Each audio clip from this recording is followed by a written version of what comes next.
What's up, guys? It's Eric from Rare Candy, and today we're back with another deck and battle here on PTCGO, featuring one of our first Sun and Moon decks. We're looking at Umbreon GX today. It's been a card a lot of people have been talking about online lately, so we decided to see what we can make with this card.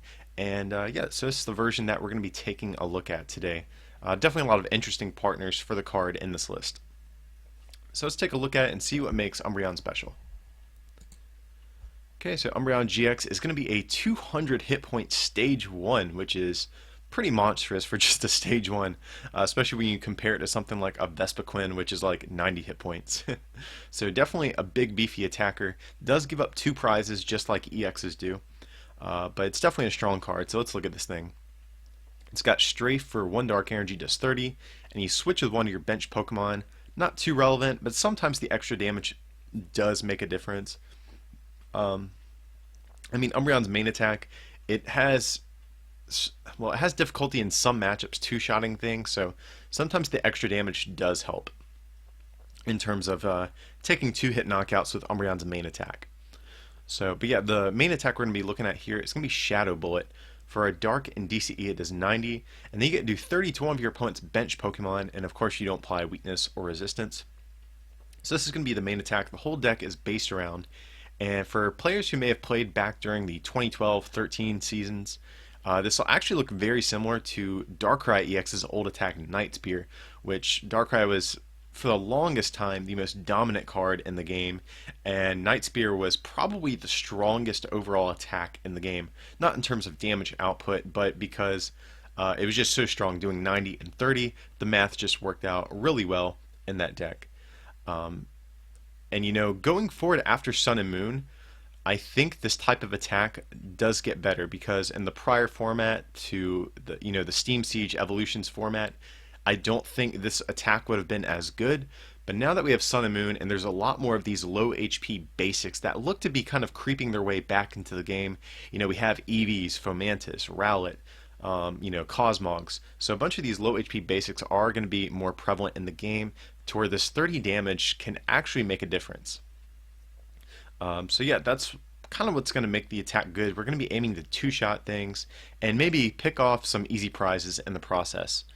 So that's going to be the main attack. And then Umbreon's GX move, it's going to be, for you guys who aren't too familiar with these GX cards yet, all of them have their own unique move that you can only use once per game. And typically most of them do a lot of damage, but Umbreon's is more of a defensive type of attack. So it has Dark Call GX. You get to discard any 2 energy from any of your opponent's Pokemon. So that includes things like Double Dragon energies, DCEs. You can discard multiple of those with this attack. So to be honest, it's a little bit of a situational attack, but there are situations where it does actually really come in handy.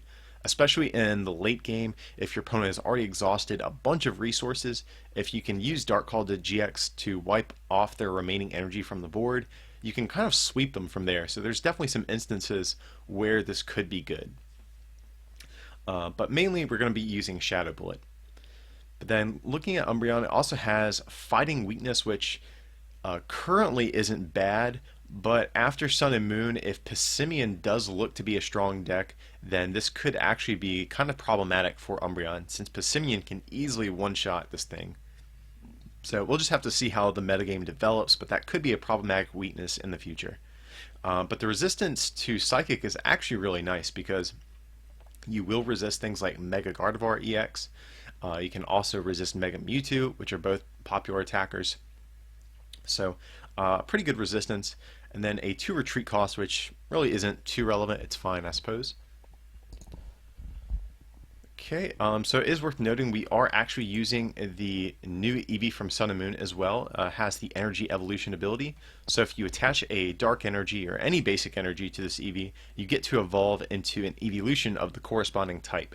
So on the first turn of the game, we can actually attach a Dark Energy and evolve straight into an Umbreon GX, bypassing the first turn evolution rule and prevent our Eevee from potentially being donked on our opponent's turn. So definitely a super strong ability. We definitely want to use this Eevee. And so if you may have also noticed, we're playing a bunch of extra Eeveelutions. These are some cards that haven't seen a whole lot of play probably since, oh god, what was it?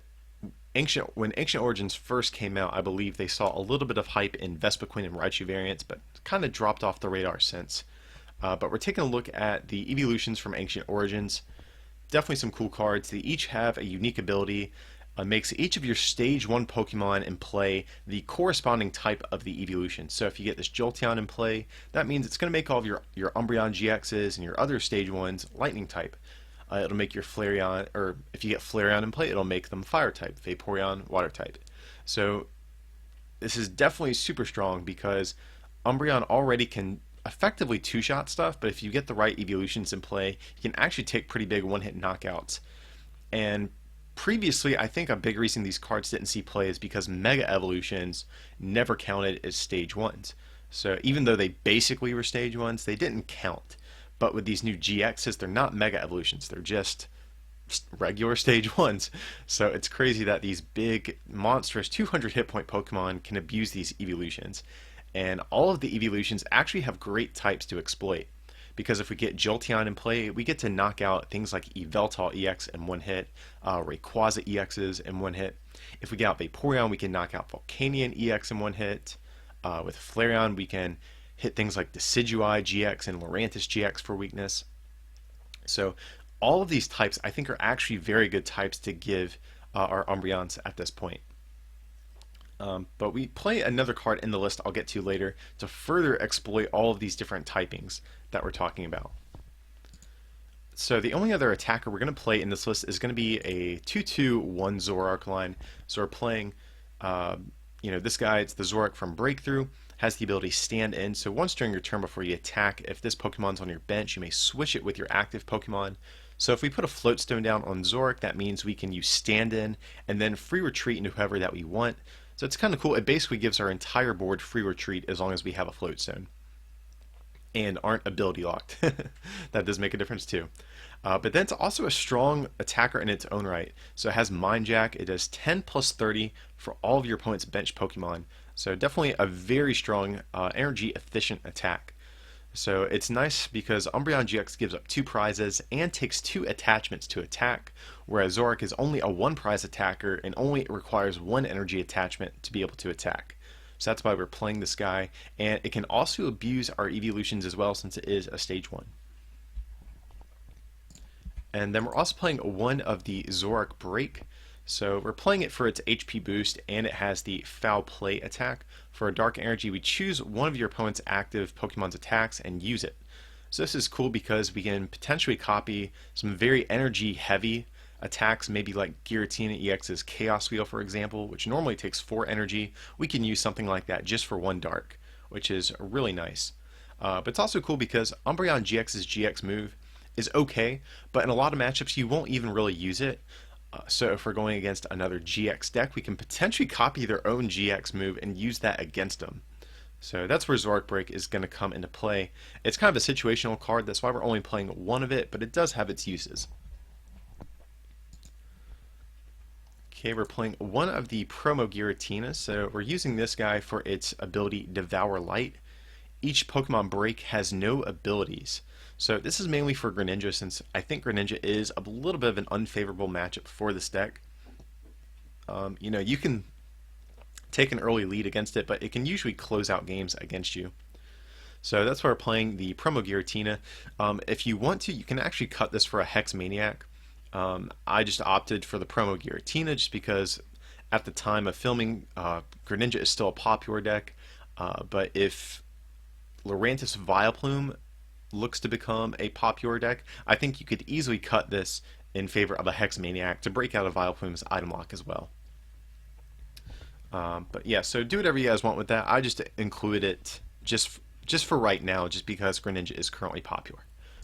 But it could definitely be a card we could cut for something else. And then just 2 Shaman EX for the ability Setup, draw until you have 6, pretty self-explanatory. That's going to be it for the Pokemon line. Going on to the supporters, we're going to have 4 Sycamore. Discard your hand, draw 7, pretty self-explanatory. 2 N, that's going to be your other big draw supporter. In the early game, you get to refresh your hand to a large size. And in the late game, you can put your opponent down at a lower hand size and disrupt them a little bit. Okay, the other new draw card that we're going to be playing is one well, Professor Kukui, and it's kind of a draw card, kind of not. So you get to draw 2 cards, but you also get to do 20 more damage to your opponent's active Pokemon when you do. So this is cool because Umbreon GX, its attacks can sometimes be awkward to knock out certain things like Mega Evolutions and other large GX evolution Pokemon, because with this attack you're only doing 90 at a time. So whenever you do that, you're going to do 180 over the course of 2 turns. And so without some additional damage supplementing cards, it's going to be hard to take 2-hit knockouts on certain things. So we also play Reverse Valley in this list, which we'll get to. But between that and Professor Kukui, we should have enough ways to clean up our knockouts and ensure that they are 2-hit knockouts instead of 3-hit knockouts. So playing 2 Lysander just to pick what we want to take knockouts on. And then 1 Team Flareon, so discard an energy attached to your opponent's active Pokemon. This is definitely kind of like a luxury card in the list, that if you wanted to include other things, this would be on the chopping block, but I definitely have liked it in my testing so far because there are points in a game where Team Flareon can actually make a difference. So for example, Umbreon has to 2-shot things like I've been saying. So let's say you attack into, I don't know, an Yveltal EX, just for the sake of example. If we Team Flare Grunt them, while we attack them, we are kind of making them commit energy to this damaged attacker in order to finish taking a knockout on us, as opposed to being able to power up a fresh attacker instead. So that's kind of one reason I've always enjoyed Mega Scizor as a deck, because even though it 2-shots your opponent, it does force them to keep attaching energies to their damaged active Pokemon to ensure they can take a knockout. So I enjoy Team Flare Grunt for the same reason. It definitely is useful in certain situations, and also has some synergy with Umbreon's GX move. So in the late game, if you can Team Flare Grunt them and use the GX move in the same turn, you can sometimes really do a lot of harm in terms of wiping energy off your opponent's field. Okay, so we have 4 versus Seeker, just to reuse all of those supporters the maximum amount of times. 3 Reverse Valley, like I just said, if the dark side is facing you, your dark Pokemon do 10 more damage to your opponent's active. So this is just to make sure that we can properly take 2-hit knockouts, like I've been saying. 4 Ultra Ball, so pretty standard draw, or search supporter. Search supporter. Search card, my bad, guys. Discard 2 cards from your hand, search your deck for any Pokemon. 3 Trainer's Mail, look at the top 4 cards of your deck, pick a trainer card you find there. Again, another just general consistency card. 1 Super Odd, so shuffle 3 Pokemon or basic energy back into your deck. So this is nice because if we discard things with Sycamore, we can get them back, or if some of our attackers get knocked out, we can shuffle them back into our deck. So 1 Level Ball, search your deck for a Pokemon under 90 hit points, reveal, put it into your hand. So we're trying to set up a bunch of evolution lines on our field, so I felt like having a 5th ball card would really come in handy. So we've opted to pick Level Ball, just because a vast majority of this deck is Level Ball searchable. Okay, then we also have 3 Floatstone. It's a tool card. When it's attached, it gives your Pokemon free retreat. This is mainly for Zoroark, like I said, but we can put it on anything that we want to give free retreat to. And the last card in the list, and probably my personal favorite actually, is going to be Wildlands. So this is a card I never in a million years thought I would ever talk about in a competitive deck, but here we are. So this is kind of like a long forgotten tool card that came out back in Roaring Skies, and the damage from the attacks of the Pokemon it's attached to, you actually apply weakness and resistance for bench Pokemon that you do damage to. So Umbreon can attack the bench, so we are going to attempt to capitalize on that and make use of this with all these different Eeveelutions. So why am I playing this absurd card in this list? Well, okay, let's look at Jolteon just for example. If we make our Umbreons a lightning type and we attach a Wildlands to them, that means we can actually do 60 damage to Shaymins with our Umbreon's attack. So that means over the course of the game, we're going to Shadow Bullet multiple times. All we have to do is Shadow Bullet twice on a Shaymin, and we can knock it out actually. So it allows us to take some easy two-hit knockouts on Shaymins without even having to Lysander them, which is actually really important. But it's also good against a number of different things. So if we have Flareon in play and we have Wildlands out, we can actually knock out benched unevolved Rowlets. We can knock out benched unevolved Fomantises. With Vaporeon, we can potentially, put some damage down, some additional damage down on Volcanion EXs, especially if they have something like a Fighting Fury Belt on one of their bench Volcanions. We do want to soften them up and get them down to enough hit points that we can knock them out whenever they do come into the active spot. So Wildlands actually just helps a ton in so many different matchups. It's kind of an absurd card. No one really talks about it, but I think a lot of people are really overlooking it if they are trying to play these Eeveelutions in their Umbreon lists. So definitely it's kind of like my personal favorite here, but I don't know. A part of me always likes playing stupid cards just to catch your opponent off guard. So it's definitely gimmicky, but it has definitely come in handy a lot of times in my testing. That's going to be it for the trainer cards. After that, we have 4 double colorless energy. Pretty self-explanatory. All of our attackers require double colorless energy. And then 7 dark energy. Pretty self-explanatory as well. Just to ensure that we can always get a turn 1 energy down on an Eevee and start evolving. But yeah, guys, that is going to be our attempt at an Umbreon GX deck. I'm going to switch over to the battle portion of the video. That way we can show you how this thing looks in action, okay? Alright, guys, so let's see if we can make something happen with this Umbreon deck here. Here our opponent is going to call the coin flip, and we see a grass coin and a grass deck box. So I'm thinking maybe the Decidueye GX or Lurantis GX. That's going to be my best guess here. And actually our opening hand is kind of decent too. Well, it's okay, I guess. As long as both our Shaymins aren't prized, I think this will be alright. Okay, oh, and it's going to be a Vileplume deck, so I'm guessing Lurantis Vileplume since a lot of people are trying that out right now. So definitely very important we get down as many, or play as many cards out of our deck as we can, just because more than likely we're going to be item locked on our opponent's next turn. So here we're going to get rid of Jolteon. Really, we need to make sure we get Flareon out. And luckily, Flareon is in the deck, so we will be able to get that guy out at some point in the game. And hopefully be able to trade very well with, what I'm assuming is going to be a Lurantis deck. So here we're going to grab Shaymin. We're going to get a Wide Lens down on our Eevee, attach a Dark Energy to get out an Umbreon. So this is actually a pretty decent first turn so far. We definitely want to get down another Eevee at some point though. So here we're going to use Setup to draw 6 cards.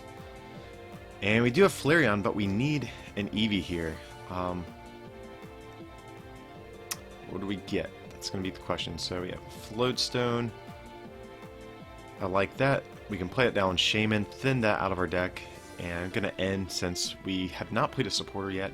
So here luckily we do get an Eevee. And we do have a supporter for next turn, so that's good too. And here, looks like I'm just thinking about ending my turn. I guess I was thinking about should I retreat? And I could potentially retreat into Shaymin. That might be a safe thing, since that does have a float zone, but I don't know. But here, I think I did make a misplay. I think I should have Versus Seeker for end, just in case our opponent does get out the Vileplume. We don't want that Versus Seeker stuck in our deck, not being able to be used. So I hope that doesn't come back to bite us here. And yeah, it is going to be a Lurantis Vileplume deck. So, but luckily though we do have a supporter we can use for the next turn, so I think we'll be okay. We have a double colorless energy ready to go, so we will be able to attack. But if we can get out Flareon, that will actually be huge because we can pick off one of these benched Fomantises if it remains unevolved. Here we're going to see a Floatstone come down Oddish. That is unfortunate, since that means we probably won't be able to Lysander stall a Vileplume at some point. But, like I said, if we can get out Flareon, I think we'll be in a safe spot. I won't be too worried.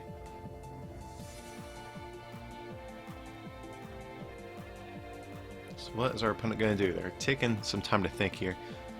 And we're going to see them retreat. And do they have... Okay, they don't have anything else. They didn't even play a supporter, so I think we definitely lucked out here. So yeah, so we'll be able to actually just retreat and knock out this Fomantis that our opponent's powering up, because they don't know that we have a double colorless energy. Okay, so here we will... Yeah, I think we attach the Floatstone, because we'll probably need to evolve into Flareon.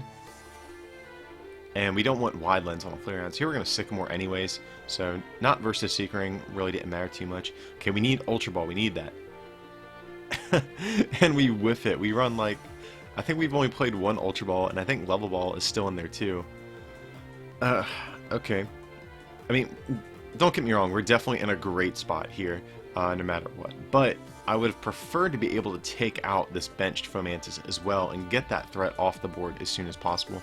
But here I am going to versus Seeker for an N. I don't see myself wanting to discard all of these cards. So we're going to get back the N just in case. Honestly, we'll probably just want to be using Lysander the next couple turns. So that's why I'm not really stressing about giving our opponent a new hand. Basically, they have a couple turns before I'm going to decide to play an N anyways. Okay, so yeah, our opponent's definitely on the ropes a little bit here. They need to get something. Okay, they did have Lurantis GX. They just didn't have the Force of Giant Plants. Oh, okay, yeah. It looks like they just didn't want to Sycamore it away last turn. I don't know. If I'm my opponent, I probably would have just Sycamored. I don't know. Maybe they have some prize and they can't afford to Sycamore it away. I'm not sure. But, hey, it bought us a turn without being item locked or attacked, so I'm okay with it. But here our opponent is starting to power up this Lurantis, and... Okay, we actually really need to get Flareon down here, because if we get Flareon down, we can actually one-shot this guy. But if we don't get Flareon out, we're going to be in some trouble. Because this Lurantis, all they have to do is attach an energy on their next turn, and they're going to be able to knock us out in one hit with their GX move. So this is a big turn for us. And we whiff again, so... Again, we've only played one Ball Search card. And we have a ton left in the deck, but... Definitely a little frustrating here. So we might just attack with Zoroark. I do like this play. We can get down another Eevee as well. Okay, actually, no, I definitely like this play better. So we can retreat and use Sky Return. And... Okay, for some reason I did not attach the Wide Lens there. I definitely think that is the play. That's what we should have done, because if this one Umbreon goes down, we're going to need another one at some point. So... Definitely think that's a misplay. Hopefully our opponent whiffs the Vileplume, that way we can still play it down next turn though. So definitely a couple like small suboptimal plays for me in this game. Definitely not happy about that, but let's see if we can still make something good happen. So your opponent's going to get out a Gloom. Okay, they still don't have Force the Giant Plants luckily, so I'm hoping that we can survive another turn without being item locked. Okay, they do get Force of Giant Plants, but hey, that doesn't mean they have Vileplume, right? Right? Or hopefully, at least. And, okay, our opponent's thinking hard here. They must have something they're contemplating. So they do have the Vileplume. Okay, alright, so that does complicate things a little bit. And unfortunately, I did not put that Wide Lens down on that other Eevee, so I really hope that doesn't come back to bite us in this game. Okay, so here we're just going to promote the other Eevee with a Floatstone, and... Okay, we can play our hand down a little bit, and not playing down that Wide Lens is actually limiting the amount of cards we can draw this turn as well, so... Dang. Okay, so we did get another Umbreon, so that's not bad. We can start powering up another attacker. And, okay, so here I'm going to retreat into Umbreon. And this might seem weird, but I actually like this play because we can do Shadow Bullet, we can do 100 damage to this Lurantis, and basically what we are doing here is they can take a knockout with their GX move if they decide to. But if they do that, Umbreon is just going to, well, our benched Umbreon is just going to return and knock them out. So yeah, it's like, hey, you can attack us if you want, but your only attacker is going to go down. Okay, so our opponent is going to get a Forest of Giant Plants. But however, if they use Solar Blade, it'll actually lower their HP enough to where they won't get knocked out by our Umbreon. So that's kind of the situation our opponent is in. Take a knockout and get return knocked out, or don't take a knockout but survive another turn. So if our opponent doesn't have much of anything going on, I think Solar Blade is definitely the better play here. That way they can survive a hit, so long as we don't top deck it into like a Flareon or something. Okay, and so just a Verse Seeker. So here we can attack, but our Umbreon is going to go down, so I definitely actually like this play. We can attack with Zoroark, and that way, on our opponent's next turn, they'll only take a 1 prize knockout. Here we'll just do Mind Jack to do 100 damage, since it does 10 plus 30 for each of our opponent's bench Pokemon. Okay, so our opponent's going to evolve into a Gloom, not too relevant, but you know, if they do get out 2 Vileplumes, that'll kind of take away the play of potentially Lysander Vileplumes and you know, taking them out of the game to get our items back. It's going to be hard to, I think, take out 2. So here, what does our opponent do? If they have Lysander, I think they'll be in an okay spot, because they would at least be able to take 2 prizes. Oh, but here they're powering up Vileplume, so that's actually a good sign for us. That tells me they don't have much to work with here. But our opponent will be able to take a knockout on this Zoroark if they choose to. It's a definitely a tricky situation. They could also potentially retreat into a Shaman or Gloom if they don't want their attacker to get knocked out. So that's an option as well.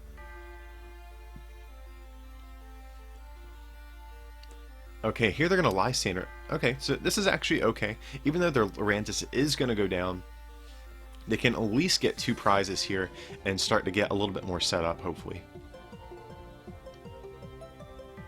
But, you know, oh, nice. And we top deck Sycamore, so that's good. So here we can attach a Dark Energy to our Umbreon and then just Sycamore away this hand.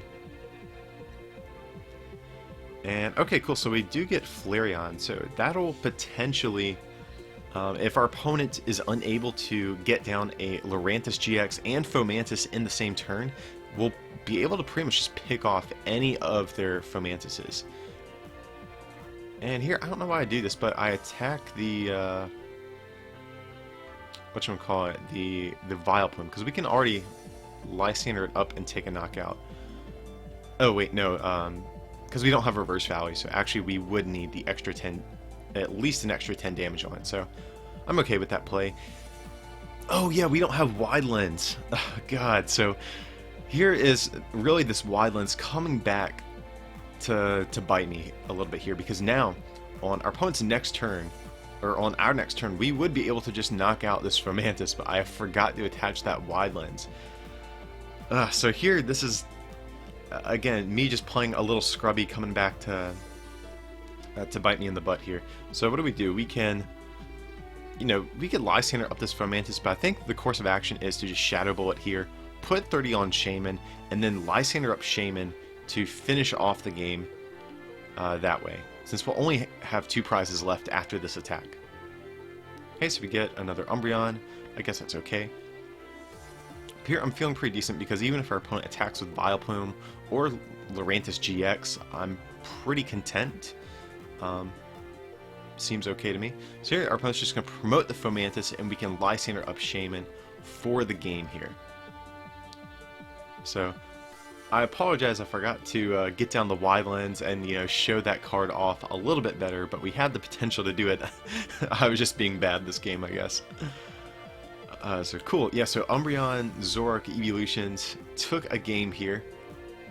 Definitely a fun deck to play. You know, Umbreon definitely seems like one of the more solid new archetypes to come out of Sun and Moon. We'll have to wait and see how it fits into the meta once Regionals happens, but I definitely like this deck idea for sure. But yeah, guys, that's going to be it for this one. I hope you enjoyed it. As usual, feel free to like and subscribe, and don't forget to check out our merch over at rarecandytcg.com. If you can pick up something to help support the channel, it would mean a lot to us. But with that, I appreciate you watching, and we'll see you for the next one, okay?